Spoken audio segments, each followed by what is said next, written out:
Bangladesh India প্রথম টেস্টের দ্বিতীয় দিন শুরুতেই হাসান মাহমুদ ম্যাজিক 5 উইকেট শিকার করলেন এই বাংলাদেশি বোলার।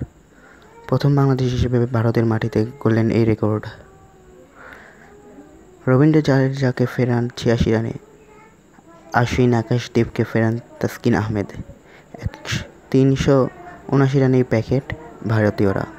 বাংলাদেশিদের অবস্থা আরও করুণ। জাসপ্রীত বুমরার প্রথম ওভারে ফিরে যান সাদমান ইসলাম। এরপরে একে একে শান্ত, মুমিনুল, লিটন, সাকিবরা ব্যর্থ। মুশফিক মেহেদীরাও দেখাতে পারেনি চমক। শেষ পর্যন্ত মাত্র 149 রানেই গুটিয়ে যায় বাংলাদেশের ইনিংস। দ্বিতীয় ইনিংসে ব্যাট করতে নেমে 83 রান তোলে ভারত।